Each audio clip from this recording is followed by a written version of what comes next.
Selamünaleyküm. Bugün dedim bu Bakımızı biraz gəzim.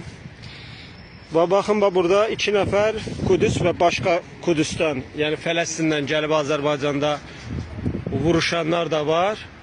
Buranı çox adam çəkib, dedim mən də bir çəkiliş eləyim burada. Baxın burada bu qəbirlərdə yatanlar arasında yəni təkcə türklər yoxdur.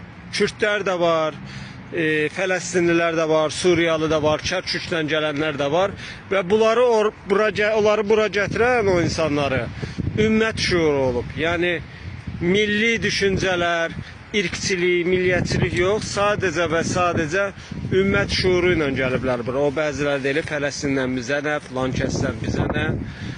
Və burada bir daha sübut eləyib ki, həqiqətən də zamanla, vaxtı ilə bu torpaqlara ümmət şuuru ilə gələn kişilər olub.